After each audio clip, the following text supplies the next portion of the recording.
And hello everybody, welcome to KQM and GITCG. We're here for another patchly update podcast. We're talking about the meta of the previous patch and what's happening in the current patch with the patch notes and the new cards coming in. And since I am really bad at GITCG, I have actually brought professionals into the board. And we're gonna go through them one by one, from the order of the VC here. First of all, Juslin, would you like to start first? Hi, I'm Juslin, the champion of the 3.8 GITCG majors, and also tier coupling staff here at the GITCG Discord server. Happy to be here today to talk about the 4.0 patch and our look on the 3.8 meta. All right. And then we have. Wait, is Kojo also something? Kojo's just there, right? I'll skip Kojo for the time being. We'll come back to that. We have Rept. Hello everybody, I am a simpler child and say no coper. That's basically all I play. Alright. We have Shan. Hi, I'm Sean. I am part of the tournament staff. I also participate in Astro Carnival and Prince Cup and a few other major tournaments. And last but not least, we have Turtle. Hello, I'm Troll. I do social media stuff, but in TCG I mostly just play Bendy. I love double and wheel decks. Alrighty. And the set people are not actually the NPCs on the same table. I just wanted to make sure have some ambience here going on. Anyways, we're gonna start with the good old usual with how has it been for 3.8. We're now in 4.0, and as Fontaine has released, GITCG is going to take a little step back because of all the interest that is happening in Fontaine. Have you guys been enjoying Fontaine so far? I love Fontaine. You love it. Fontaine is great. I've really been I love liking the it. new characters. Better than Tomorrow, I guess. I was a bit confused on how the whole dive out of water thing worked until my girlfriend told me, oh, it has to be a Sumeru character or the Traveler. Man, can't even dive out of water like a dolphin with my great child. You mean Fontaine character? Yeah, like I can't with child, so I have to use Fontaine characters, which I don't have any besides Lynette that they give for free. I mean, you can use Hydra MC with their Mega Man blaster. Mega Man Blaster, I love that. It really is. You're just like literally shooting lemons, pelting lemons at enemies. That's pretty much Hydra MC is. Anyways, I myself have been enjoying Fontaine as well. I have my own Linny fully built, literally wreaking havoc in the abyss. I thought it was not going to be great, but turns out excellent. I'm still building my own Lily. He does not have any artifacts. He is poor. That is your artifact luck issue. Anyways, because of me working so hard on Fontaine content and Linny content, I have not been caught up by the GITCG. That's why y'all professionals are here. So just to give me a little quick reminder, what has happened in this 3.8 so far that I'm missing out on? Currently, as much as we don't want to accept it, Gen Superconduct is dominating in every tournament. Despite all the new cards, everyone keep playing Gen Superconduct and it's still performing really well. Oh well, yeah, okay, but it seems like the champions are not using the Oh, actually, never mind. Seems like Robot Wizard has been using that to a T. Oh wait, yeah, ignore me. I see it. I see there's a lot of Shenhe Super Conduct down there. Yeah, that's great. But it seems like there has actually been a huge use more of Arataki, Ito, Barbara, and Noelle in terms of the character usage, though. Unless they're actually being used in the same way.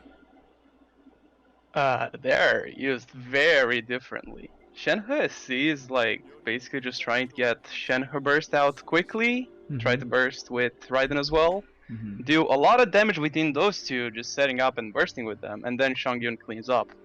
Meanwhile, Ito is all about just shielding more than healing. It's, from my own experience, I found it's actually a bit rare to get a Barber burst off unless you're into like a stall mirror, right? Not necessarily using the Ito deck. Is that why Barber's... about... Yeah, so is that why Ito is being used a lot because of his own deck? I mean, it's just him having strong abilities and synergizing well with stall, because it takes like 2 rounds maybe to set him up properly, and if you get lucky and get his equipments, yeah, you can get games out fast. But most of the time you're gonna have to stall until you draw the right cards. Once you've done that, you just ramp up and you sweep with Ito in 1 turn. Yeah, that sounds about right. Last time I did use Arataki Ito, it was the one where we had to like win 5 times consecutively, and he was that guy where I'm like, oh, I'm about to lose, except not really, and then just prove himself. So I guess I can see that coming. But Noel's still staying there as one of the top 3 most used is also very confusing to me. I thought we agreed that Noel had like a little bit of a fallback going on in previous patches. What makes her prevalent on this patch? So Bin is kind of an interesting deck, in that Noel actually doesn't really do anything there. So her role is basically to hold the bell for if your Ito already has a bell, and she can also be a backup carry if your Ito dies. On top of that, she provides Geo Resonance and Monster Resonance, both of which are very useful for Ito. The thing about Bin is that it's a combo stall deck that basically entirely focuses on Ito, because Ito is a unit that can be 3.3 Ayamiya all on its own, right? He has 2 cost NAs that deal 5 each, which is obviously really strong. But the problem is that he can easily get sniped off and die to, for example, a Chongyun burst from Shenhe SC. That's why there's the use of Noel to give him Geo Resonance and Monster Resonance to protect Ito from high damage threats, which allows him to do his high damage combo without falling the enemy units. Wow. Yeah. Oh yeah, and the deck is called Bin because it's Barbara, Ito, Noel, right? You take the initials, you put them in the acronym, is Bin. Oh my lord. Yeah. But for to cover like quarter of well, okay, I'm not really like worried about the fact that, you know, it's at least from what it looks like from the archetype breakdown, it's not as much as like what happened when we had the MMEC and the goddamn and the Mago Kinky teams. At least I can revel in the fact that this is not the majority. Thank God. Speaking of MEC, last time we actually talked about like how MMEC was really just kind of like carrying the whole game. It was just way too strong. Do you think the introductions of the over introductions of like a lot of the other unit cards, because we had a moment, was it 3.7 or 3.6? We had a lot of new stuff going in. A lot of new characters going in. Do you think they have actually been successful in getting rid of the MEC out of the situation, or are they still like looming around, maybe in a threat of coming back again, especially with the 4.0 coming into it? No. From what we know right now is MME Mirror Maiden is a terrible character, and all of the best EC like Electrocharge variant don't use MM as the last spot. They either use Agent, Fatui Agent, or Nahida. So it has changed from like an actual Electrocharge team, from Electrocharge into a different kind of like a setup. Yeah, basically, yeah. It's like it's not under the control of Mirror Maiden anymore. They're under the control of Nahida and Agent. So the archetype has actually fully been disposed of, it seems like. Honestly, I don't even think Mirror Maiden EC needed to get nerfed once 3.7 came out. The biggest problem with Mirror Maiden EC was that all of its competing archetypes got the hard nerf to the ground, right? For example, like Yoimiya, Xingqiu, Ganyu, all of them took heavy hits, their kits, while Mirror Maiden EC basically went through it unscathed. which was what led to it being so overly dominant, right? Right. But in 3.7 and 3.8, we have seen a resurgence of a lot of deck archetypes thanks to all the new characters, cards, and action cards that have been added to the game, which makes me feel that even in its unknown state, Mirror Maiden EC would have been far from as oppressive as it was in 3.4 and 3.5. Alright. Well, at least in terms of character archetypes, I'm glad to see that there are actually a lot of versatile things, and I'm also kind of like, I guess in a in a way, I'm very happy that qiqi is still being used here and there. I think more than anything, qiqi is just like one of my favorite characters in the GITCGs, just for the fact that she can chase enemies down. So to see her still being used to this day, I don't know. It might be a personal bias, but that's where it is. But you know. And Rodea still being on the top, I don't know how to feel about that. But what surprises me... What card? Go ahead. She is definitely like quite fortunate. She keeps getting buffed with each successive GITCG patch. They keep releasing action cards that have great synergy with her. I see.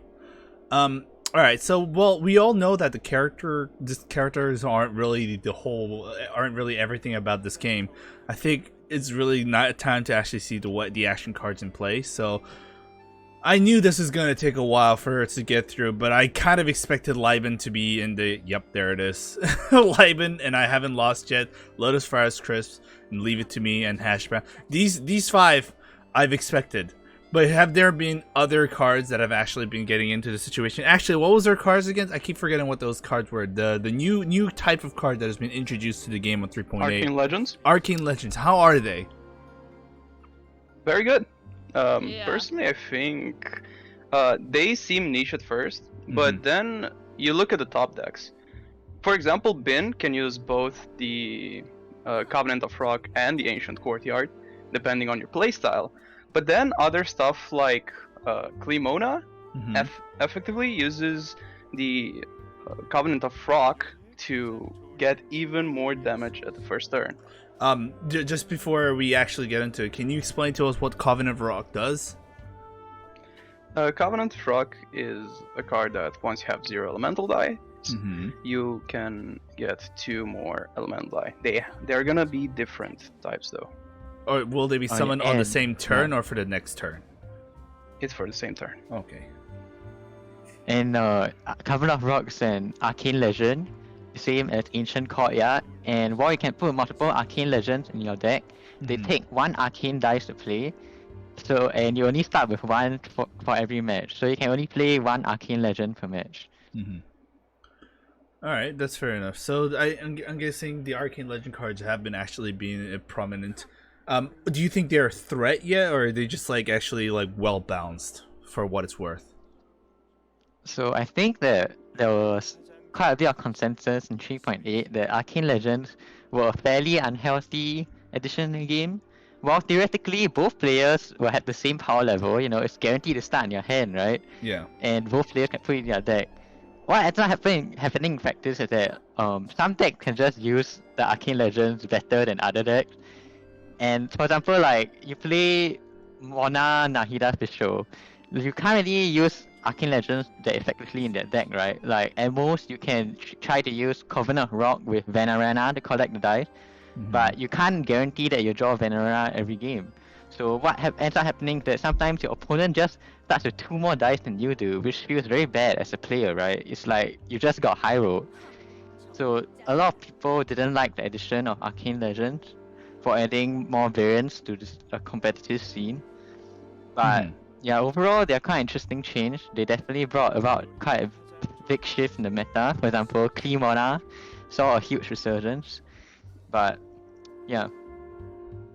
So it's not too terrible in anything, if anything, right? Just like it's, well, okay. So is it still a problem now still? Because you did say this is like what was it being accepted at the beginning, or do you mean that it's still a problem now?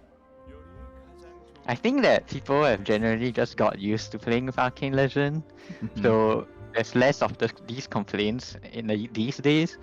But it can definitely still feel bad when your opponent just starts with 10 dice while you start with 8. Alright, well, okay, that's enough for that then. What do you guys think are like the biggest So has there been an action card that used to be very good for, for 3.8, that has suddenly lost its usage, and then actually the cards that have started to become more prevalent because of the new cards coming in? Because I know as you can see, Liven's still freaking broken. Holy crap! Why people are using Liven way too good? For some reason, I don't seem to see the crane anymore, unless I'm really just like really blind right now. It seems like gamblers have gone down a lot more down than I actually imagined. It's just the bestest travel companion as well. So the reason why gamblers went down a bit is the rise in popularity of our other equipment card, Nest of the Millet, which gets pretty much instant value back and is better than the 2-cost counterpart. But on the topic of a card that has dropped a lot in use, I would say that's Paimon, because Paimon is just not fast enough anymore in the meta that was 3.8. Paimon's just not fast enough, so it's like you need. So does that mean the game pace has actually gone faster than before? Definitely. Due to the introduction of arcane cards, I think, yeah. Sorry, go ahead, Shan. I think Paimon loses values because people just can get away with like less. How can I say, like less dice fixing? Because when you look at Paimon, at the end of the day, if you tune 2 cards, that's a Paimon. So Paimon is just essentially saving you 1 card. Right. The big problem with Paimon is that for non-store decks, the game's usually decided by like round 2, right? So you Paimon and you get dice on round 3, but like, well, you can't use the dice because the game is already close to being over. Wait, hold on a second. Game over in 2 rounds? Wait, seriously? I don't remember. I don't recall. The game's not over in 2 rounds. It's just that like a lot of the action happens in round 1 and round 2. Well, there's obviously some like mid-range deck that like SC that have a lot of action happen on round 3, but round 1 and round 2 is still very important because you use them to set up for your round 3, right? And the problem with Paimon is that when you play the Paimon and now you ruin your setup, you have to delay the setup and it has to go on to like round 3 or round 4, and that's just a bit slow for the current meta. So. Ooh. Also, on the spinning up the meta, it's definitely due to the new Arcane Legends card. We already talked a bit on what Covenant of the Rock does, right? But we also got a speed up in the meta due to Ancient Courtyard. Turtle or Shan, can either of you tell us what Ancient Courtyard what does? is the Ancient Courtyard? Explain to me as if I'm a little wee babby. Basically, you play a weapon, and then once you've done that, you can play Ancient Courtyard, and then the next weapon or artifact you play will cost 2 less elemental dice. So basically, you can make a 3-cost artifact or weapon cost like a singular dice, which is pretty good dice value. So it's just like an extra weapon at hand, just like immediate. Yes, Ancient Courtyard itself only costs the Arcane Edict, the little arcane dice that we need to use an Arcane Legend. So it is on almost, or in other situations, a free weapon / artifact. Okay. What's actually surprising to me now, actually, like this is something I just noticed, is that a lot of people are using way less resonance cards. It seems like, except Rock.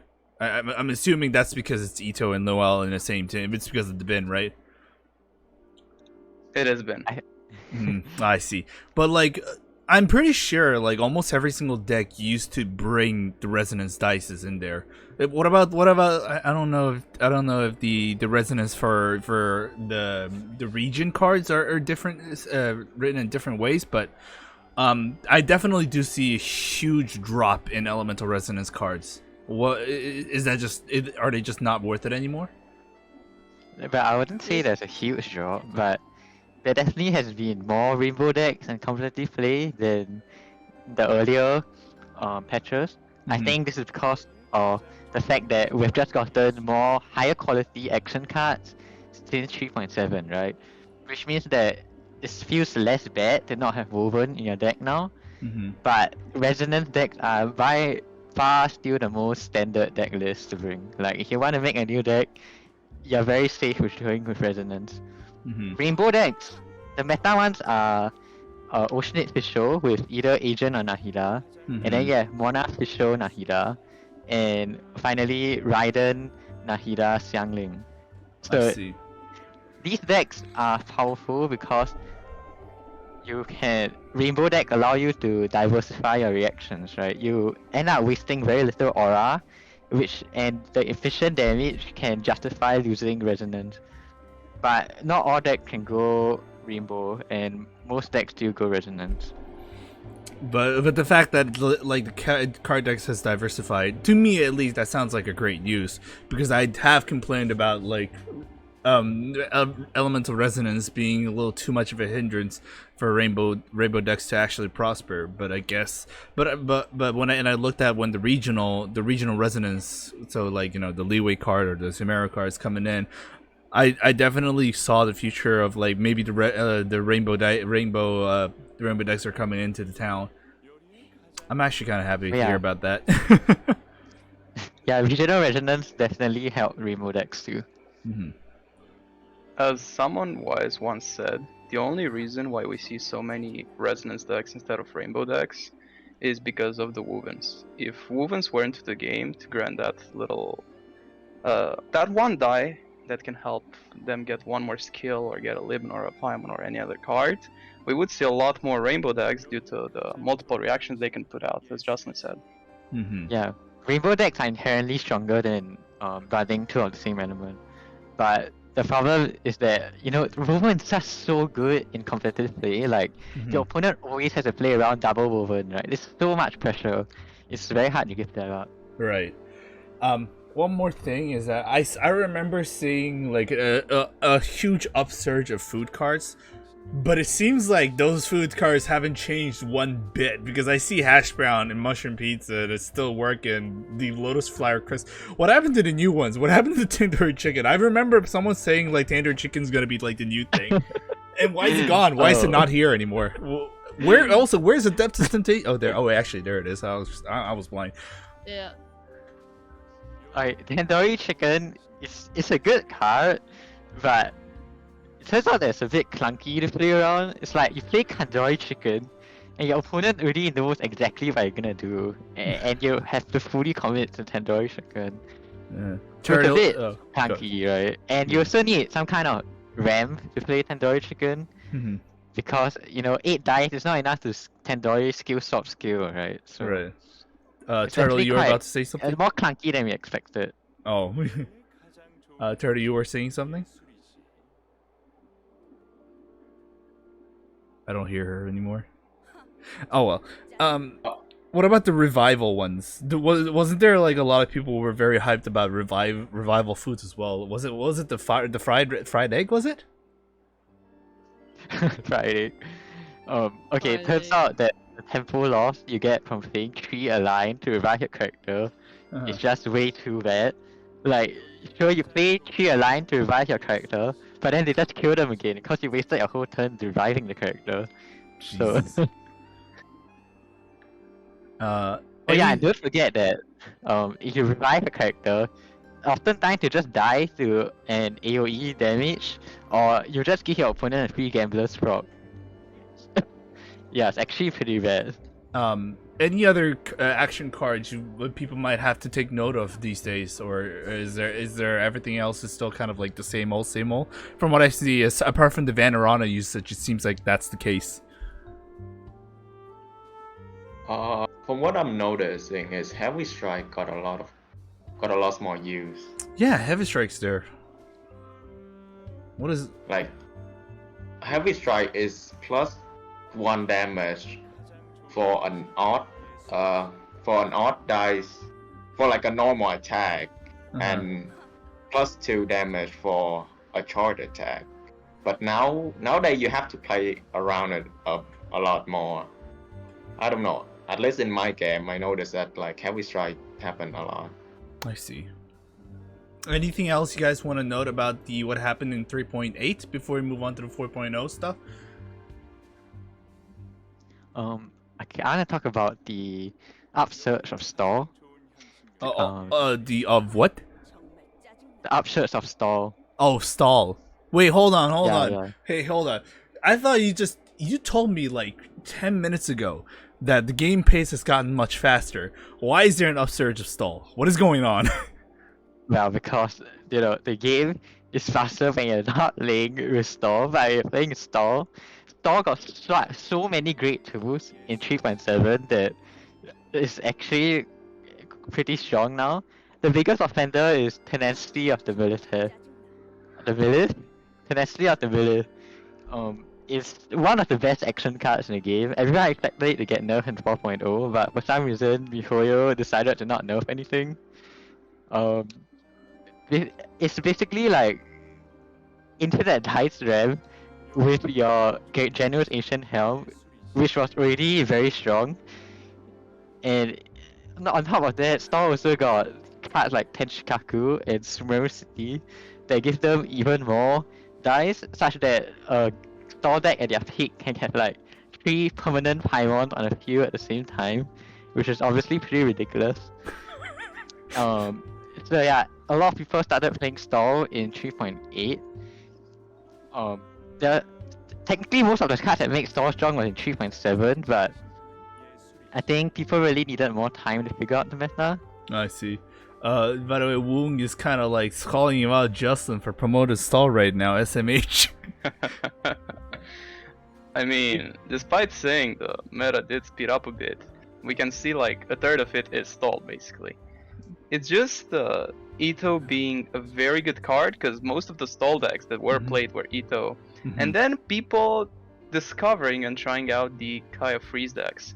Personally, I think it's a very good deck, but it's very hard to pilot, so that's why we don't see it as much. So is it okay to say like the high place games have gone faster, but the general sense of the game has been slower?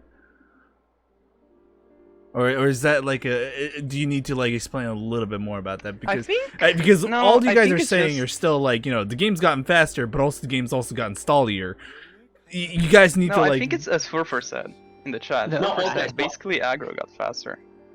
I think Stall also got faster. Like, I've been playing Stall since the early days, and back then Stall did like no damage. You would sometimes just straight out get ties because you go to round 15. But that basically never happens nowadays unless it's a Stall mirror. Because nowadays we have like 15 dice around. Like, how do you get to a tie, right? Stall definitely got faster too. I think I'll jump in here, kind of to pair it off, because I think Eggs, you mentioned right that it's a little confusing here to talk about, like, because I would say the summary of it is that Stall, like, Stall got stronger and then aggro also got stronger, but it's sort of poking in as to why, right? So how about we do this? Let's pair off. Rept and Turtle, if you two don't mind covering, how strong aggro got with the power of Covenant, especially with Clemona, and Sean and Juslin, do you two mind pairing off to kind of talk about the, especially because Juslin's a stall specialist, talking about the strengths that Courtyard brought to stall decks. So I mean, which one of you pairs want to go first? Yeah, that's a good idea. So anyone want to strike the iron first, and then we'll give the opposition timing as well. I think we'll start with aggro first, because we'll just go by fast. Meanwhile, Justin will just stall the discussion. No? Jesus Christ! Okay, all right, sure. We'll go along with the concept idea. All right, go ahead, Sean. That was Rep. Oh, sorry. Anyways, I'm sorry. No problem. Basically, Coven of the Rock lets Clemona do an additional reaction most of the times. If not, it's just an additional nice damage. Also, with the fact that Klee can very nicely utilize the charge stack and the dice reduction, well, it's just free. Maybe Turtle wants to talk a bit about Shenhe SC? Oh no, not for Shenhe SC. I didn't know that you can use the additional 2 dice to also do more setup. I see people using it like Covenant. So you have 0, right? Your character just died. So first you use Covenant, then you use I haven't lost yet, and they still get value off it, or even a woven. And considering Shenhe is sees damage and how much Shenhe buffs cryo damage, even a normal from Shangyun can deal 5 damage. Any on the other side of okay, Juslin, if you have like concluded the stalling, would you like to start stalling a little bit more here? Sorry, what do you say? You want to start talking about stall as well while we wait then? Oh, stall. Okay. So basically, there's 2 main archetypes of stall that in the 3.8 meta that I've seen being played. The type 1 is Daibo Geo stall with either Zhongli or Ito. The idea behind this kind of stall is you set up your single Geo carry with a lot of equipment, and then you just one retreat the entire enemy team with the power of Geo Resonance. And free stall, which you play with either Diana or Kaya. That sounds terrible. The goal is to keep most of your team alive, at least 2 units, and then you just set up aura on all 3 units, and you can combo a freeze in 1 round. Either that, or your goal is to simplify the board state such that the enemy only has 1 or 2 units, where freeze is basically an auto-win card for you, right? Because you can easily freeze their entire team with 1 or 2 units left. Jeez. And they can't do anything to stop you. And the reason why stall is strong with Arcane Courtyard is because you can set up your tenacity of the melee a lot faster, along with your either sacrificial equipment or bell or Aquila, any of your weapons, right? And that allows you to get your pressure out much faster as compared to in the previous patches. And this is great because, you know, a good defense is a good offense, right? When you have high damage and you threaten to kill your opponent's characters, it restricts their options and makes them unable to do as much damage to you. I see. Yeah. Yeah. Like, and then I would say the same thing. Yeah, Sean, you want to add on to this? Well, to me, it's just because Courtyard allowed you to get your setup way quicker. Like, it just Courtyard and Tenacity of the Middle let you get your setup way earlier, and especially with Burn, there's like, a fun thing said like, oh, you high roll Bell and Tenacity early game, you just win the game. Which kind of true, because every time they just, do that, then it feels really hopeless playing against someone who just like draw Bell and Tenacity of the Middle for in round 1. I see. Yeah, though I think that Covalent's actually stronger for Pain on average, while Courtyard is more high rolly, right? Anyone else want to add on to the situation? Because we have been reaching the 30-minute mark, and we would like to start moving on to 4.0. So if anyone wants to say last things real quick. I think I'll cap it off. I think the basics, right, is that, and why it's a little weird to look at it is that, and how a lot of people have felt about it is that arcane cards have been the 2 specific ones, both for aggro on the side of aggro, which is Covenant in the Rock, and then Ancient Courtyard, which Juslin and Sean just talked about, right. Is that they made both archetypes extremely polarizing. Aggro has access to just do more damage and can surprise you even having 0 dice, and then, like they said for Courtyard, you can just immediately equip a weapon and artifact and your opponent cries in a corner. Yep. That sounds terrible. Both sounds terrifying in their different aspects too. Damn. If anything else is all good, I think we can start moving on to 4.0 patch notes. Is that good for you guys? Sure. All right. Yeah. I don't know what to expect from this amazing looking graphic, by the way. Kudos to the people. Send the compliments to the editors here. But let's look at the 4.0 patch notes. What's happening that is coming on to... Well, actually, it's actually here. It's 4.0 already. But we'll get a look of it. And I can see Qiqi right there. I love Qiqi, but I want to see how that happens. Well, we have the new character cards. Do they all go? Oh, okay, they do go one by one. So we do have an introduction of 3 new cards, and that will be Qiqi, Lisa, and Albedo. And it seems like we're going to start with Albedo. So it's been like freaking it's been 5 days, guys. How is Albedo looking? I think I want to talk a bit about albedo because I've been trying him out. Okay. Go ahead. I think he's mid. Mid. So the best way to put it is he might be able to do something with Raiden. Maybe get some crystallize. Maybe get a decent damage burst. But compared to other stuff, it's not doing that much. I even tried a plunging attack deck with him, but the problem with plunging attacks is the actual cards that do use plunging properly are Kazuha, who we've tested. He's not that great. I just think he's missing a few pieces, and then Zhao. Both are an emo. Albedo is Geo. There's no reactions whatsoever, so you actually lose out on a lot of damage. Yeah, I specifically tried out like albedo, Zhao, and stuff like that, but it's really just unfortunate that I lose on a lot of reactions. And all the damage that I get from my 7-8 damage plunging attacks with Zhao, I could have made up for it and way more with some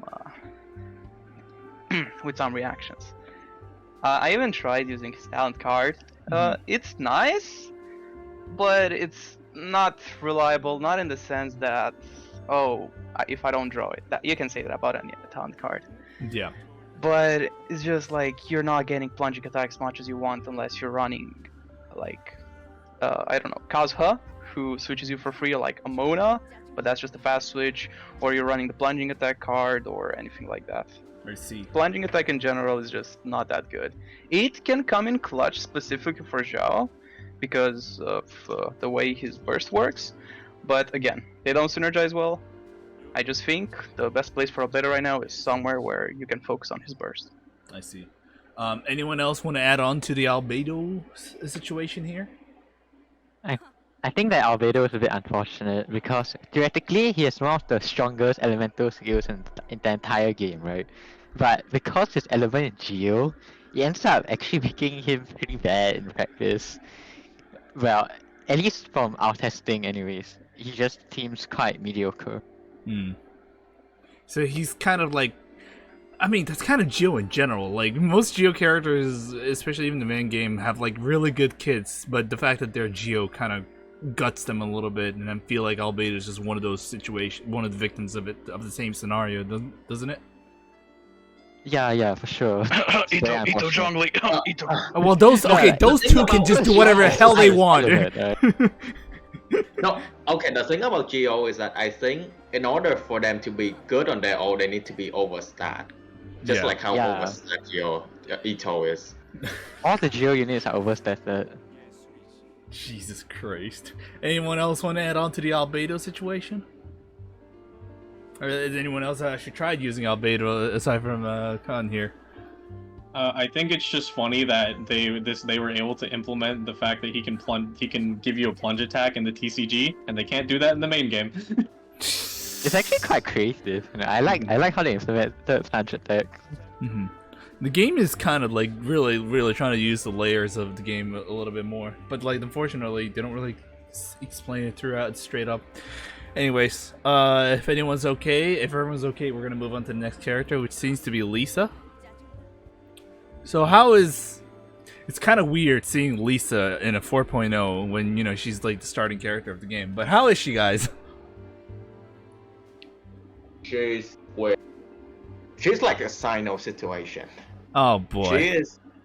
She's good she's okay in general. Like the only team, especially I watched some Chinese board, and the only team that she's good at is Lisa double Hydro when you run Mona Lisa, and then a third Hydro unit. But like we don't have a good anchor third Hydro unit. That's the problem with her right now. But like again, from her kit, you want to stall the game out, but you don't really have the tool to do that. because the longer the game go, the more she get the more damage she get with her conductive passive. That's the thing. That's similar with Sino. Like the longer the game go on, the stronger she is. Like the stronger they are, but they don't have the tool to do that. For Like, just they're mention. later. Oh, go ahead. Sorry. I think pretty much. Well, another thing is that her talent. I have mixed feeling about her talent. A lot of people think her talent is really good. Something that is not. I think it's okay. I think it's. I don't know. I haven't tested out her talent much, but it feels like she sometimes really need it, or sometimes just don't care about it at all. Considering that it's only one dice, it wouldn't still be like, you know, not really too much of a loss. I completely agree with what Sean said. Her talent, yeah, it's one dice. That's why it's okay. If it costed any more, it might have not been as good. It's Right. very situational though, because you can do stuff like turn 1, you equip it to Lisa, you start on Mona, so now you go to Lisa, you get conductive, etc. But it's just like, oh wait, 4% in the chat that Barbara is a good Yeah, character. Yeah, what's going on there? I don't know how to feel about that. I really like the Mona Lisa agenda, since they can both use cat lists, which means we can see some play from one of the newer cards as well on Sin Razor, and one of the cards from the 3.8 patch for fulfillment. It's a very funny deck that relies on basically that card, I feel like, to draw out your other cards. But yeah, no, Lisa is in a similar situation to Sano. She just needs a bit of stall there to get her like 6, 7 with reaction, maybe 8 with Fruit of Fulfillment skills, and that's about it. Jeez. Anyone else wants to add on to Lisa before we move on? I do not hear anyone, so let's move on to the final new card, Qiqi. I remember looking at like some of the new notes from Kojo, and I think it was Qiqi that had like the quote that had brackets LOL on it, or was that albedo? I don't remember which one it was. Well, I think it was Qiqi. So what are we doing here on Qiqi here? After you use the skill, if she wants to use a normal attack, she will the character that has the least amount of health. And then when she bursts, she does more card damage, and then use the characters that uses this skill. Okay. And, Eggs, if you don't mind swapping over to the talent card as well, because we want to talk about that now as well with her kid. Just give me a second. I need to increase turtles. I need to increase turtles volume just a little bit. Anyways, there's a talent here. There we go. Oh my. Okay. I saw your father characters and use them 2 HE. Yeah, but it's 5 dice and 3 energy. Yeah. That's really 2 times per match too. It is pretty situational, because first you need 3 energy, and now you need 5 fire dice. Yeah, that's too expensive, no? Hey, fun fact. This is the first talent card that, even if it has an increased cost from the original skill, it costs 2 more than the original skill. Up until now, we've had talent card that costed more than the original skill, but it was only 1 die. Not reliable. Not 5 dice. It's not reliable. Yeah. Well, it's kind of like a Hail Mary situation, but also like healing them for only 2 HP. Isn't that just gonna be like, yeah, die again? It's better than Egg. We discussed earlier about how Egg is just not as good because it revives to 1 HP, which means you die to any AoE. But this one, at least, you can survive at least 1 AoE. Maybe go for I don't know, like some healing on the characters you just revived. Since with Egg, it's a food. You revive, you can't use food on them, they die. With this, they revive. This was not food, so you can heal with them. Maybe use Qiqi like double Hydro, stall Qiqi. More stall. We love stall. Isn't that right, Juslin? No, the big problem with reviving in stall is that revives don't keep your equipment, right? And you still don't keep your energy, which makes it pretty bad because equipment's like one of the main reasons you stall, right? Tenacity of the bellow is so good, But if you have your tendency not to believe a character die, you can't just revive them and have the equipment come back. You're just gone forever. And equipping a new tenacity of the belief on a 2 HP character is a bit ill-advised, right? Because they're just gonna probably die again before you can get any value out of it. So it's TC talent, I don't know, maybe. I have a question. After someone dies on the turn and qiqi uses her burst to revive them again, can we still use It's Not Over Yet? Oh yeah, you I can. believe we can, because I Haven't Lost Yet has a death trigger, I believe we call it. Right. Which is basically... Yeah. So your character has fallen that round, even though you revived them. Right. They were fallen at some point, which means that you can use I Haven't Lost Yet. And I then, don't know how useful that will be, since we are going to talk about a little nerf, but yeah. Oh, there's a nerf on that. Okay. Well, before we get onto that, then, like, anyone else wants to add on to the qiqi? Well, what is qiqi in general? We just talked about the talent. We actually haven't got around to seeing, like, if qiqi's good, bad, or just, like, weh. Is qiqi is qiqi... interesting because she has the first accessible cryo summon, right? We don't count Pasvi's Sin Mage because her skill is just straight awful. It's like worse than Mona's skill, like 99% of situations. But yeah, TT is our first accessible cryo summon. You can pair it with, for example, like Raiden summon. You just get free superconduct every turn from round 1, which is like pretty decent, I guess. Using TT in stall is like the most obvious use case when you look at her kit. Yeah. But it's a bit problematic because she has no inherent shielding in her kit, right? Unlike the common stallers like Diona, Zhongli, Ito, whatever. And it's a bit problematic for a main carry because she's just gonna get sniped, right? Like, how does she dodge a 10 damage Chongyun burst? It's just very hard for her. So that kind of limits her potential in stall, but if the opponent has no snipes, her stalling potential is actually pretty toxic. You kill like, what, 4 HP with Aquila, skill, and burst? It's just like, yeah, how do you break through that without sniping her? It's pretty toxic. That's fair. Man, oh yeah. Saying qiqi is better as a synth mage. It's the qiqi's what? qiqi is better as a synth mage. Oh. This is better assistant mage. Yeah, cause her skill don't get destroyed if you you got reaction trigger on you, and that's the three cryo summon, Right. and that's better than synth mage. That's it. Alright, well, alright.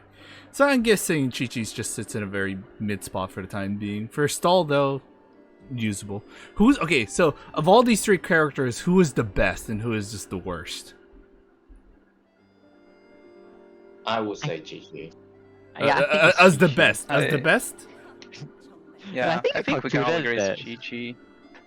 Yeah. Then I think who's the the conclusion worst? is that the 4.0 characters are just mediocre in general. Yeah. Yeah, but qiqi's probably the Yeah. best because she can be used in stall, and stall is okay. Meanwhile, Albedo might be the worst, but like, he's not the worst character in the game, right? He's decent. Hey, actually, who's the worst character in the game right now? Straight up. Mirror They look- Maiden. Probably Diluc. Mirror Maiden. Yeah.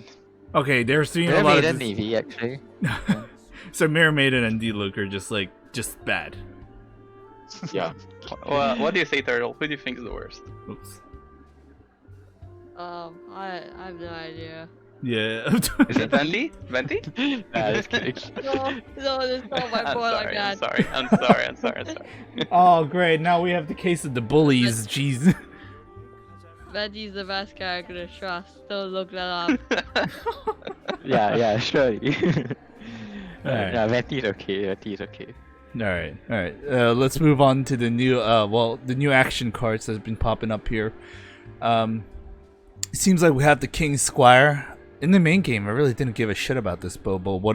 Does this bow matter in the meta so far? I'll it's jump small. in here. Why don't we take one each? So it looks like Sean got the preempt. So Sean, go ahead and take this one. It's good. Well, the problem with a lot of weapon is that the +1 damage is good, but like the effect is not good.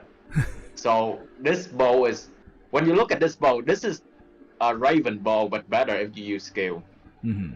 So, in order to equip Raven bow, that's cost 2, and you use skill, that's cost 3, total of 5 dice. You have this, which is a 3 cost. You equip it, then you use and skill, elemental skill, that's only cost 1. That's a total of 4 dice. So it's just Raven bow, but better if you use skill. Okay. Anyone else wants to jump onto this, or are we gonna move on to the next one? Yeah, It's pretty interesting in Quicken.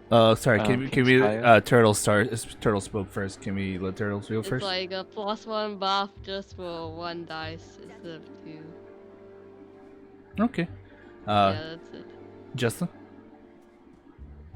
Yeah, Kingscryer is pretty interesting in Quicken. That's the main experimentation I've seen with this card. You just slot it in and have your Technari or your official equip the card, and they just do more damage, right? Yeah. It just gives Quicken better tools to break stall, and also just do more damage in general. I see. Alright, next up is the Golden House. What is this? When you play a weapon card or an artifact card with an original cost of at least 3, spend 1 elemental die. So it's just a discount on an artifact or weapon, no? Yeah. That's it. But Yeah. it doesn't work on gamblers and USF, for example. Isn't this just basically just like a free card to just spend 1 less dice? It's the same value as Ancient Courtyard technically, but it's a bit slower and has more restrictions. Then what's the point of this? Sorry, Turtle, go ahead. It's also useless.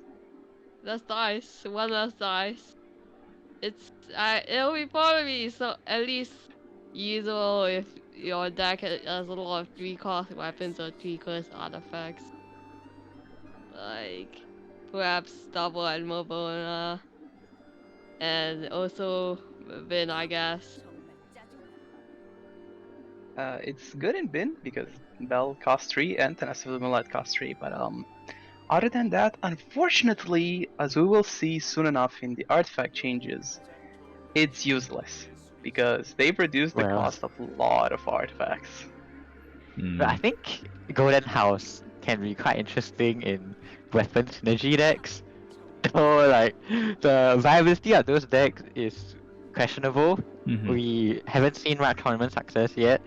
But the idea is to take Master Jung, Golden House, the new card Unseen Razor, and then Fruit of Fulfillment plus either King Squire or Lithic Sphere, and just throw them all together in one deck, and you just keep playing weapons over and over again. It's quite a fun deck to play, but yeah, we're not sure how viable it is. I As don't for think Golden it's- House and Bin, I think it needs more experimentation. It might be just too slow for Bin, because Bin isn't like Bin has a very tight deck space, right? Because you have to fit your combo package in, and you also have to fit your stall package in, which might make it hard to fit a Golden House too. I see. I don't think Golden House goes synergy with Zhang. I played a lot of Zhang in the last patch and even in this patch, because weapon is fun, right? But like the thing is, when your third weapon with Zhang is already free, so you can't get more discount than that. So. So it seems like it's Also, a bit of a Zhang, different thing. you want to have like 6 weapon. With Zhang, you want to have 6 weapon, and if you have 6 weapon plus 2 golden house plus 2 Zhang, that's like 10 card out of your hand already. You don't have enough card for other action card. Yeah, that's the problem with the weapon package. It's very deck space heavy. I see. Right. Next up, Setaria. After you perform any action, if you have 0 cards in your hand, draw 1 card. Isn't this just like small value? It's just like an extra card at the end, right? It's a weaker treasure sticking silly. I've only seen this used in the deck where someone was trying to deck out the entire deck at the first turn and play all their cards. Oh yeah, and you can timer store for like 20 minutes. So, I don't know. I just barely saw any point in time where you would have 0 cards on your hand. Except, like, those players who literally just spend every single resources in one go just to make sure one setup is gone. So there is one thing that makes this card somewhat viable, which is elemental tuning, right? Right. You can intentionally make your hand size 0 to draw more cards, similar to how you would play Friendship Eternal. But the big problem with Satire is that it's kind of like gambling, right? Like, you don't know what sending card you're gonna draw. So when you're playing Satire, you're just kind of like praying like, oh, I hope I draw a card that is actually useful for me right now and I can play it immediately. Otherwise, it's literally useless. I'm just emptying my hand for nothing. Oh But my at least in lord. Friendship Eternal, you can plan out your cards somewhat because you see 4 at once, right? Uh-huh. But with Satara, you have literally no idea what to plan around because you see them one at a time. Alright. I guess that's what Satari is. Next up will be... So, I've heard a lot of stories about this card. Also, wow, that actually really looks good graphically. So, where is the Unseen Razor? What is this card, guys? And why are people talking about this? This is a very beautiful card. Personally, I love this card a lot. Also, a little thing. I think we did a little error on the actual graphic. It's 0 cost, not 1.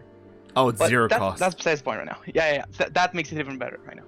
So it returns a weapon card that was equipped to one of your characters, and during this round, very important, it's during the round you use this card, you can play a weapon that will cost 2 less elemental die. So So- does it have to be like the same weapon? It can be any weapon. No. From the wording, it doesn't have to be the same weapon. Jesus. This is very, very useful for Fruit of Fulfillment to get even more draw. It can be used with King's Squire to basically get Calais a free Sidewinder. I've seen somebody with 8 dice get a Sidewinder, get some reaction. They did something like Calais Sidewinder that costed only 1. Mm-hmm. Use this, switch to Official, put that bow that they had on Calais to Official, and then did even more damage with Official. Jesus. It's a beautiful card, and I hope to see more weapon cards that are like, oh yeah, when played you draw cards, or when played you get discounted something. I think that's very good. This is a very fun card. And it's 0 cost. Jesus. Yes. Okay, yes, I it mean- makes it even Okay. better. Do you think if it actually gets nerfed to 1 dice cost, it's still good? No, it's terrible. No, If it's get to 1 dice, it is terrible. All right. might as well just have been 0 cost, spend 1 less elemental die, which is not as good. Not nearly as good. Imagine you can use this twice, right? So- Jesus. No. Okay, so you need to think about this. If you use this on a Fruit of Fulfillment, so you take the fruit out, you equip the fruit back, that's cost 1 dice, so, and you draw 2 more cards. Then isn't that just a strategize? Yeah. Yeah, that's fair. And you say Lithic Sphere is a looter, and with King Gaia is a woven. But you can use it in Golden House or Jang and make it even better than that, right? Because it costs 0. The Jesus. discount to stack. Oh my god. Yes, yeah. they do stack. This is great. And as Furfur said, it is very fun, but if we get weapons with better effects than what we have so far, this card might just become broken and need a nerf. I hope that isn't the case. I just hope we get like similar effects, or literally just the same effects for other weapons as well. All right. But still love the art on this thing. Next up is Joyous this is a new arcane. So Joyous Celebration, your active character must be one of the following elemental types to play the card. The element of your active character's elemental will be applied to all your character. Wait, what? So before we get into talking about this, it also costs 1 normal die, which means besides the Arcane Edict, you also have to spend 1 of your elemental die, which is not that good, honestly. But I'll let someone else talk about Wait, it. what does it do exactly? I'm not understanding the description of this card. It's basically a cleanse. Like if you say Xingqiu apply Hydro on himself, right? When Right. he used skill. So imagine this, but it's apply the element to everyone of your character. So for example, if you play It's like first aura, show, giving aura. yeah, it's give you aura. Yeah. Okay. If you play first show and you use it on first show, all the first show and the other 2 unit in your deck will get applied by Electro. That's it. It's basically a self cleanse. But it's not gonna be that worth it, is it? Unless you're fighting against maybe It's like an animo good. team. It's good. I think it's good. Like I think it's personal really opinion. good. It's just people don't run it for some reason. My personal opinion is if it costed 0, it would be very good and played more, especially in the decks that cannot use the other 2 arcane legends as much. But because it also costs 1 elemental die, I don't think it's gonna see as much play. Other than that, it's a nice defensive option. I think this will be great against decks that use Swirl and also uses Qiqi on Qiqi for that matter in a way. Yeah, no, this just for sure. puts double anemo from 6 feet under to like 60,000 feet under or something. Jesus. Yeah, you can have a friend that likes playing Anemo. You just tag this card in, and they can't play the game. It's very funny. Wait, is double animo bad now? Like actually gone down to the Yeah. shitters? I'm sad. Animal. It's I am- really good. I will trust myself that it was good at the very beginning. Right now. For one, I will defend that Double Animo was amazing, and you're all wrong. But number 2, yeah, this card killed us. Turtle, come, we must go cry. I'm gonna cry Oh my too. God. I love double animo as well. Damn. Same. It was like my first deck to ever create with my own eyes. With my brain, I mean. Goddamn.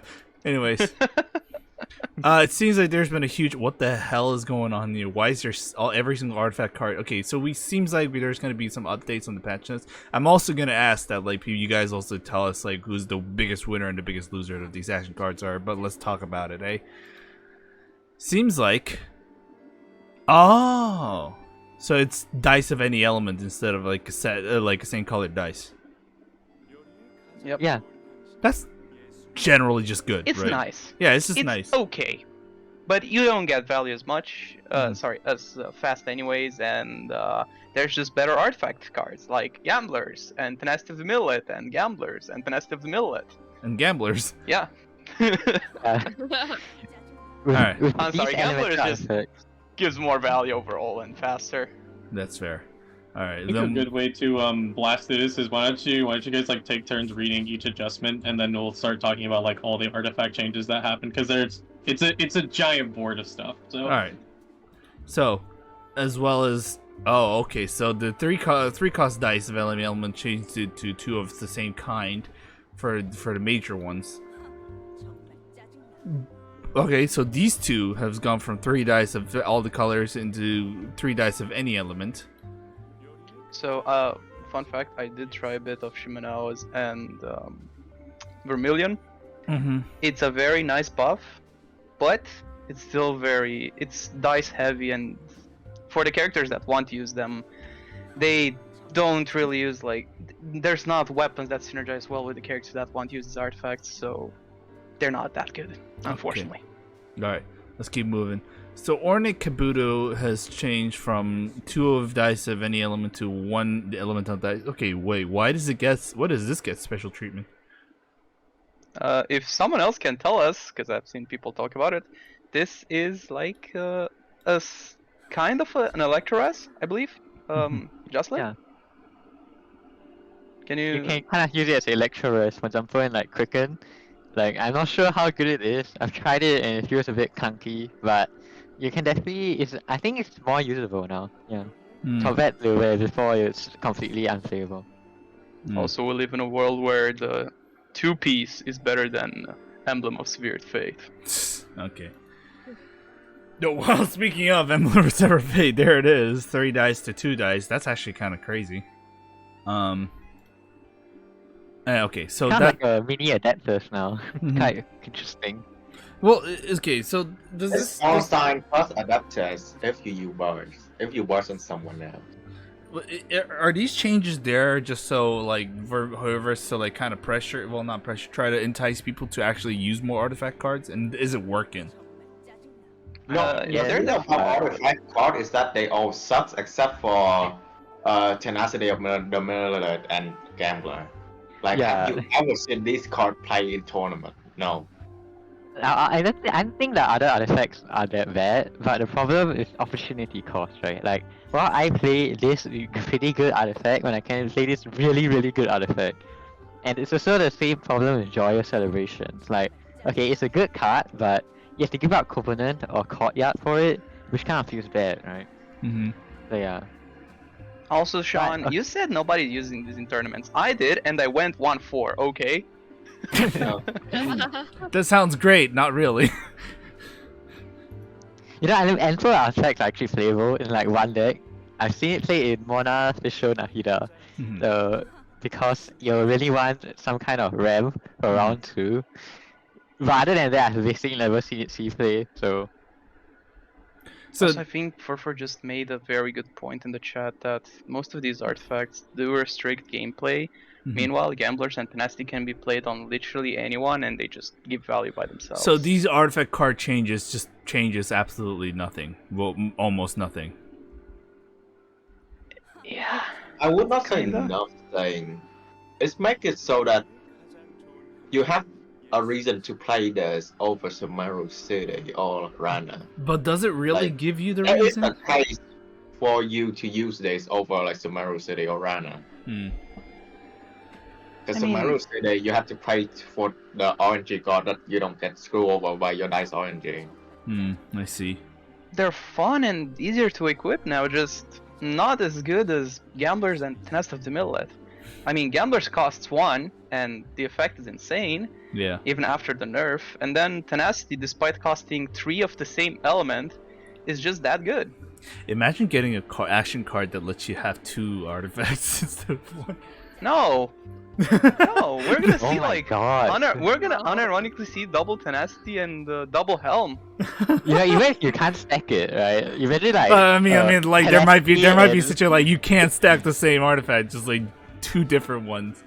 That sounds terrible. You So can now still that I stack, think like, about it, Tenacity and Generation Hell, which will be That's, kind of wait, broken. that's a bin buff actually. Wait, what are you talking about? Then Ito can stack both Tenacity of the Millet and Gamblers. What are you Oh cooking? my god. no. Yeah, hear me out. Onyx Kabuto Barbara with Tenacity of the Minister. all right, let's forget that ever happened. Let's hope hoyoverse had nothing about that. Let's move on. All right, J Chamber has decreased from 1 to 0 dice. What was J Chamber? Was that like an extra thing, extra roll? No, that's a bonus library. Library. Oh sorry, go ahead. shit, you're right. What was J Chamber though? J Chamber is you guarantee to get 2 dice of the same element on your active Right. character Okay. Does this when you impact roll. it? Oh, it's still probably gonna see no play. I see. Like, Probably Okay, like, J Chamber. if you draw it on round 1, it's technically a better Vestus. Kind Alright. of, I don't know. It's I a mean, massive buff for probably. sure, but... It's I not don't know always if gonna be anyone has good. done the math for this because what if you get, for example, if you stay on official, you start with 2 electro die and you roll that 2 electro die, what do you get? That's fair. Yeah, that's basically what Sean said. So It's gonna be good once it also gives us 1 dice unused. Trust. Mhm. So it's just Oh, like shit. it's just whatever, no change, so not really affecting much. Okay. Next up. Okay, it's weird to see this being changed. Convert Thunder and Trinity. Convert all your elemental dice to the type of your active character. Convert all your. Wait, what? Hold on. This is getting buffed. I thought this was gonna be nerfed, if anything. This is actually really nice. Wait, I thought. Wait, hold on. I thought Thunder and Eternity was already good. Wait, what? Why is it now all new? What's going on? I I mean, mean, I guess it's just kind of felt bad for a resonance card. Like, it's weird because it's supposed to be like an upgrade. I guess they intended it to be an upgrade to Vestus, but in actual gameplay, it could feel bad at times because you have the Jade Chamber problem where you convert all your dice to your current active character, but you kind of want to skill on another character as well. And then, oh wait, I can't do that now. and at the same time you also ruin the cards like Liven, because you know if you have all the dice as electro dice, they can't proc Liven. So yeah, I guess they just thought it felt bad and decided to rework it. I don't know. I feel Also, like this, giving every single power to a character by converting it to the active one was like incredibly strong enough. I don't think. Well, you guys know better, but for me, it just feels like a little too much of a buff to make it like as it is. I think it's a little too strong. if it's gonna be strong, my they're gonna call. nerf it. Okay, you go ahead, Red. Yeah, sorry. If it's too strong, they're just gonna nerf it back in a few patches, I believe. But I don't think it's too strong. Actually, I like this because it will encourage more rainbow decks with Inazuma Resonance. Before, I think those were the most hurt Inazuma decks. For example, I'm not coping, surely. Saramona Kausa, right? No. I'm not coping. No, God you're damn. coping. Go ahead, Sean, go ahead. To me, this is not game changing enough. Like when you look at Monres and like Sumeru Res, that is really game changing. This is not. This and like Monres, honestly. like Leeward Res is okay. Like it's the best RAM. It's the card with the most RAM, so it's somewhat game changing. But Parametric. like Monres and Inazuma Res is really game changing. Leeward Res is sometime, and this is not. This is just like what is toss up but better. Okay, honestly, I think Inazuma Res is like a second best resonance though, after Monres. The thing about Leeward Res is that you most likely rather just want to bring Liven and Venarena. And Sumeru Res, because he only draws one card, it can feel a bit underwhelming at times if you have a small hand.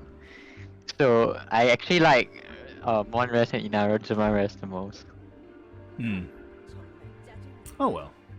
I think to put it into words, because like it does seem like it's super overpowered, right? Like you just give everyone like, oh, you can now, there's no restriction on your abilities, you can use everything. The thing that holds back Thunder Eternity is one, there has not been a lot of Inazuma resonance, or like where there's two Inazuma characters in the deck, so that makes it really strong.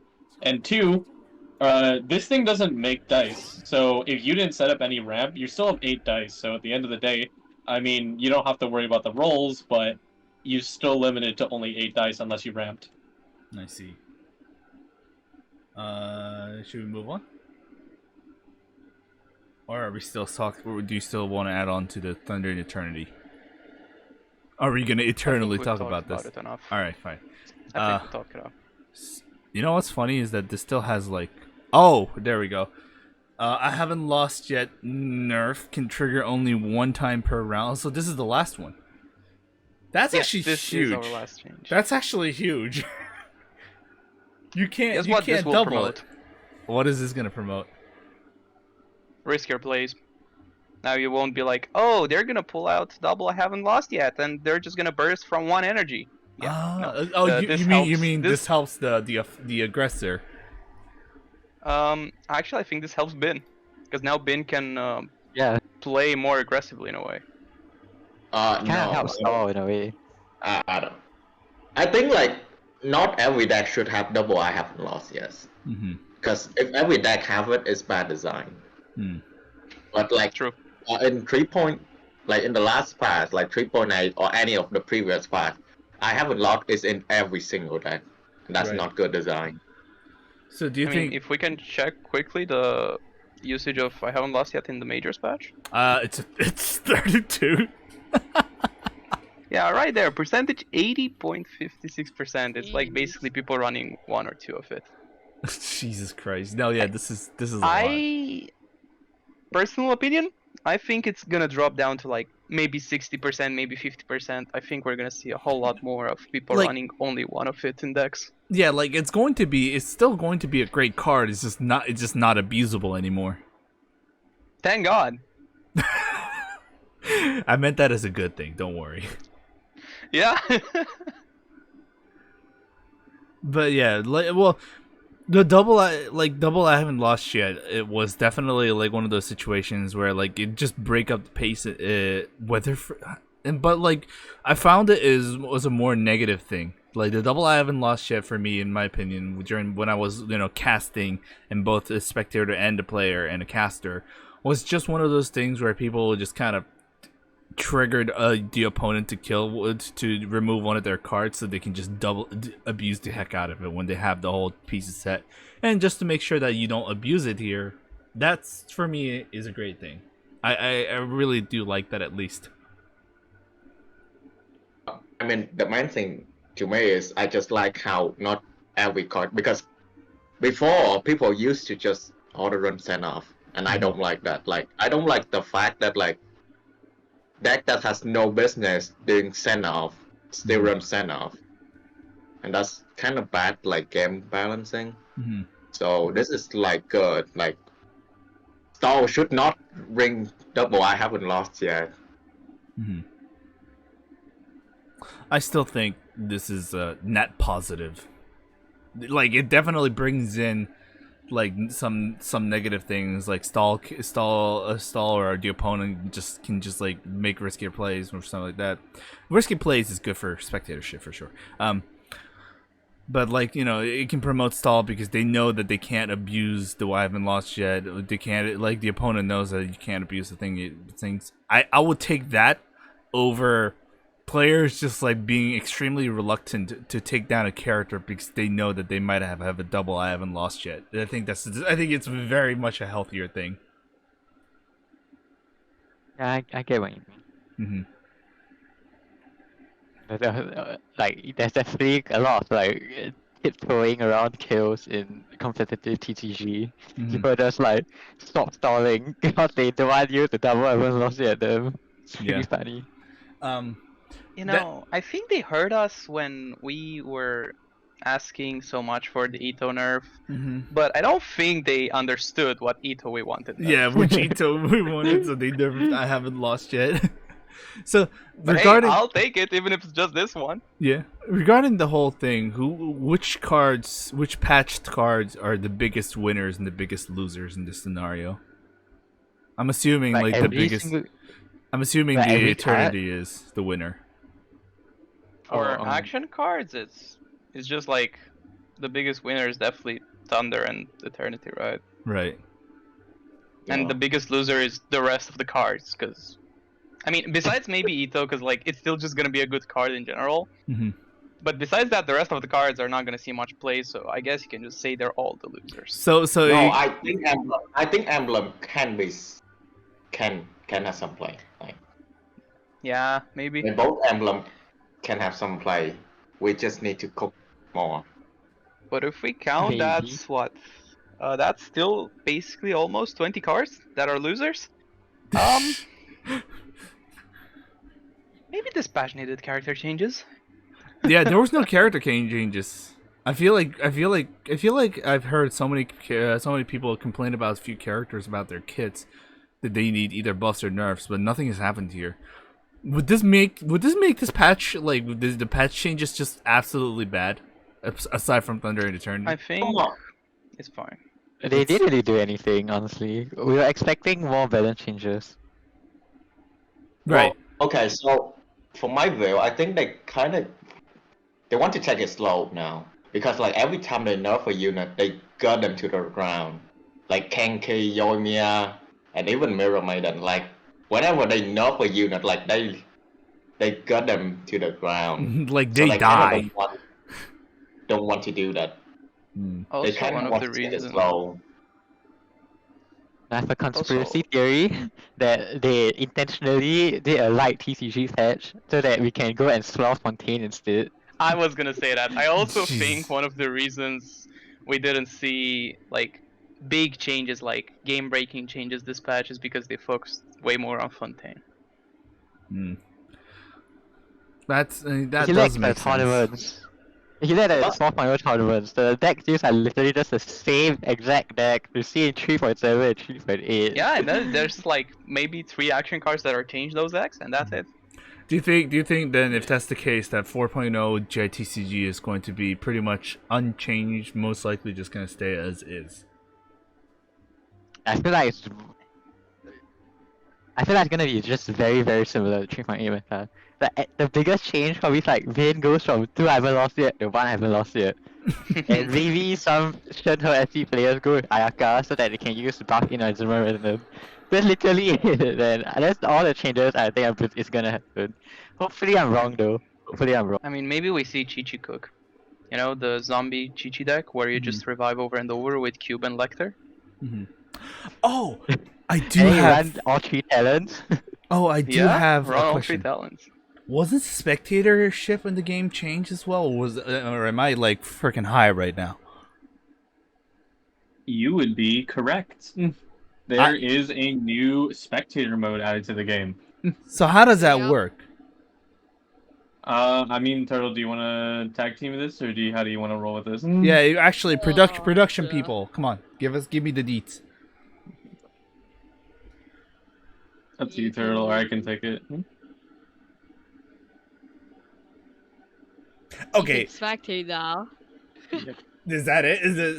Can you spectate people in the same room? Is that what's going on?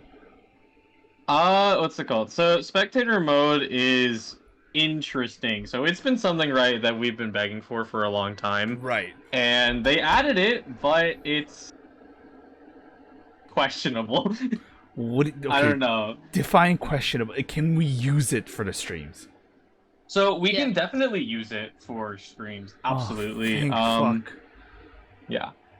The thing is that for you, so like let's put this in like the perspective, right, of an online tournament. The thing about online tournaments is that you know, we want matches to go quickly. We want them to keep by schedule. So there isn't like how we do it for our streams is that we have everyone just join one room so we can quickly swap to their side. But the thing with this one is that you need to have an account that has the TCG unlocked, and also you need to be able to, you know, join their server. So that means you need an account in Asia, America, and Europe. And they have to all that finish is the a- Inazuma story. No, not in the quite. Story. Just Huh. monster, but you need to be AR 32, I think. That's still. I'm still very annoyed by that requirements. Yeah, but basically, if you want to spectate to someone from another region, have fun building an entire new account to AR 32. So are we actually starting to make that happen in our GITCG server? Like, are the production staff actually making like an account for each region? We are kind of filling out who already has alts, because before, all the way back in the start of TCG, people already started making alts in general to just play with each other, right? Yeah. So some of us already do have alts. I have a European Turtle. I think you have an America. Yeah. Yeah. What's it called? So we're kind of going down the list, and we might this would be the thing. If you are someone who has good Wi-Fi and would be willing to help out with this kind of stuff, then yeah, just come by these staff applications and you can help us out with the spectator mode. Oh my god. Best thing I've ever heard so far right now. Yeah. It's ultimately the reason we say it's weird is because it's potentially slightly bad for tournaments, because you need to make sure that nobody else looks at your screen, right? Because like, let's just say like if people will go this far. Someone decides, let's make an alternate account and let me like join someone's TCG game because I have their UID. That's scary, right? Yeah. So why don't we believe just you can kick them out? Why don't you just have like, you know, because each session only has 4 people at a time. You just have 2 staffers enter. So it's only the player and the other player, and then 2 staffer accounts. One just does whatever the heck they want. Wouldn't that solve the Thankfully, issue? You can like, you can see who's spectating and then you'll boot them out. So, but it's on the player view to do that, to check and observe, and then also kick out people who aren't supposed to be spectating. Well, that's something we can Also- solve as time. Oh, go ahead. Isn't there a problem, since we would like to spectate more games, right? Wouldn't that mean we needed like multiple people across multiple co-op games and stuff like that? It's very I mean, It's very hard to do, right? the spectator thing only matters. Well, brutally speaking, in all honesty, the only people who need those are games that needs to be streamed. If their games are not being streamed, spectator mode is not really as necessary. Because like the viewership is what's important here. Yeah, inherently yes. And I mean, I should talk about like, I think we're kind of like going back and forth on the spectator mode, but I should clarify that at the end of the day, it's a good thing. Yeah. Because what we will be using it for 100% is people who, the biggest issue for streaming tournaments has been people who are on phone, people who are on the PlayStation, and people who have weak devices or bad Wi-Fi. And all of those people can now actually be compensated for and streamed. Which is amazing. Which is good for, especially for the majors. But in general, for general POV stuff, Video Ninja will probably end up still being the main use case, since you can easily look at a lot of people's POVs at once. Well, either way, it's still net positive, and I'm pretty sure you guys will come up with a situation. I know Kojo. I know Kojo and Spectre's abilities. They can probably make magic work as well as Turtle here. Yeah, it's gonna take time for us to like work through, like, you know, making sure we can line it all up.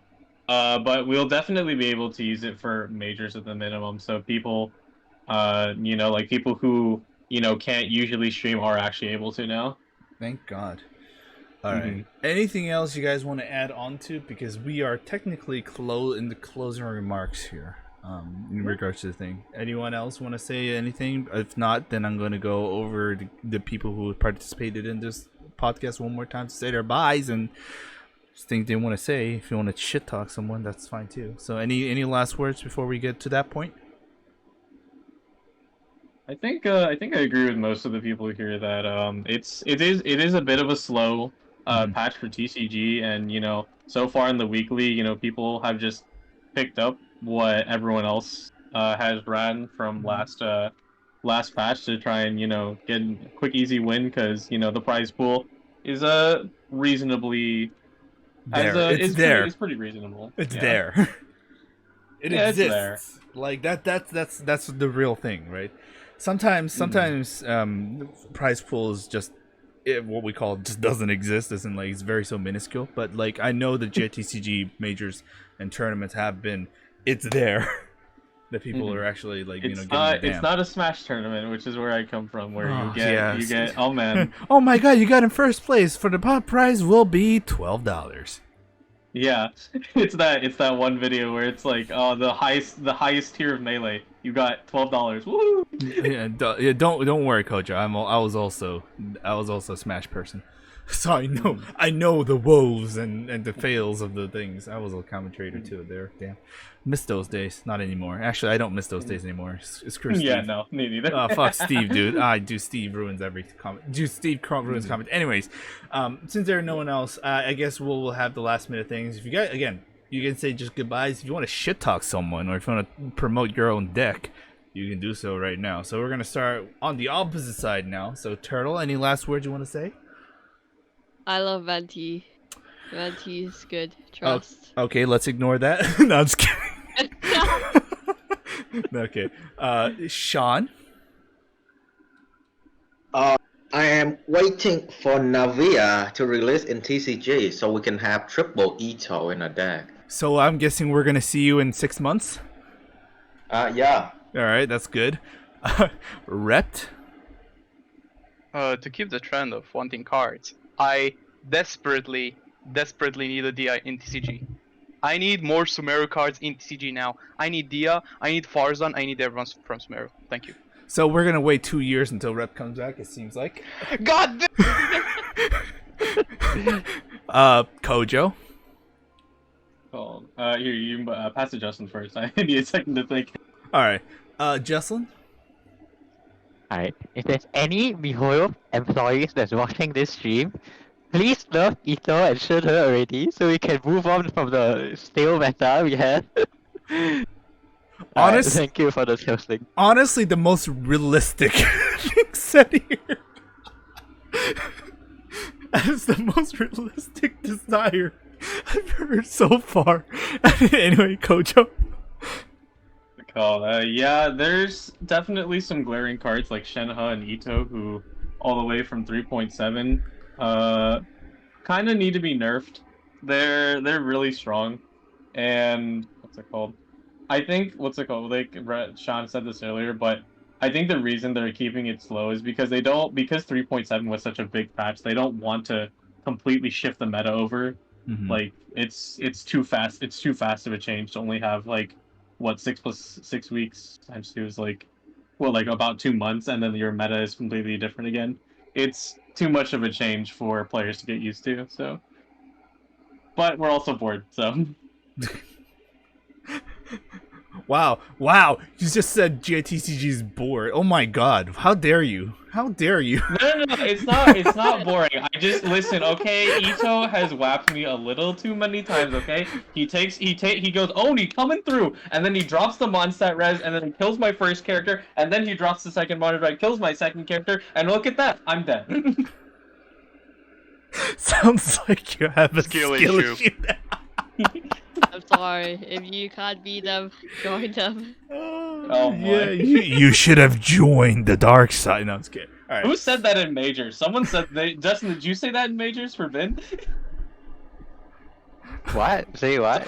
During the majors interview, someone said about Ben, they said if you can't beat them, join them. Oh, I don't think that was an interview. That was someone. Who was it? I think it was any majors. I'm not sure. Okay. Wait, it might have been Asia majors. It was a player card. I remember it was a player card. Jesus Christ. Anyways, seems like that's everything. For me is I have to get back to GITCG. I haven't been playing much. I've been going through a lot of IRL stuff. Thankfully, it's all finally resolved, so you guys will probably see me more often, unless the tournament casting that I need to do are like 5 a.m. We'll see about that.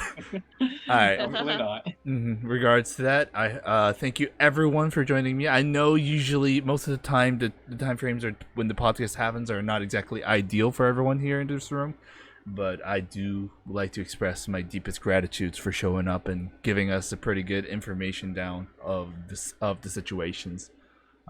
So thank you very much. And for all the viewers here, I'm gonna call the stream. Yeah, I'm gonna call the stream. I do want to spend the last few hours of my last minutes of my weekend exploring Fontaine and playing some Tears of the Kingdom. So I guess that will be it. Thank you, everyone. Good night. We're gonna call the recording first, and then we're gonna end the stream. All right. So the recording. So slide over to the socials, and we're out of here. Oh yeah, social. Yeah, fuck shit. No, it's chilling. All right. Did you know that GITCG, these guys have a server? It's kind of crazy. I know. If you can post the link on the chat if you want, Turtle. You're a mod. You guys, if you guys really want to get back into GITCG, learn about the new stuff, all the deck lists and all the stuff like that. You can come to the Discord server for GITCG. They also have a goddamn a YouTube where they start making new guides and all the announcements about the new stuff going on. Very informative. I know I haven't been playing GITCG, but I've actually been watching through their X and X and YouTube. We're not gonna call it X. I have to call it X. I have to call it X officially. Unfortunately, I'm sorry. That's alright. My bad. Hold on. It's a my thing. Unfortunately, I know. I hate it, dude. I hate it. I want to just shoot myself every time I say X, but I have to do it. And that little stuff, and they also have the GITCG Twitch channel as well when they have the tournaments. Occasionally, KQM official will also be casting stuff as well. I don't need to promote the casting side for KQM. It's fine. We don't need to do KQM social. We only do TCs. We just make sure people read their kits.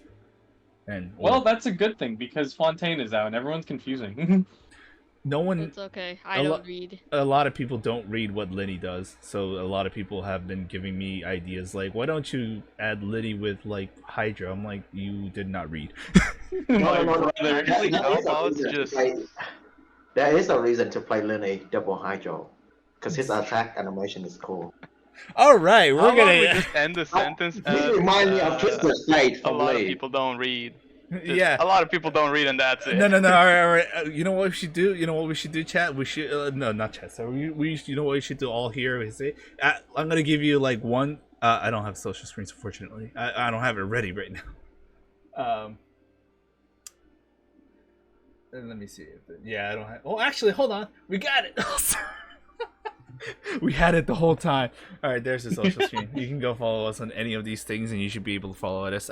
So, in order to raise awareness about our literacy rate of the people who play, I'm gonna give you a count of 3, like 1, 2, 3, and on 3, we should all just say our last sentence should be, "Let's all read our kits." I think that's like pretty justified. And I think both GITCG and KQM TC are kind of sick of people not reading. So we should give it like a TSA of please read your kits. All right. 1, 2, 3. Please read your kits. Please, holy fuck. Beautiful. Beautiful. Just got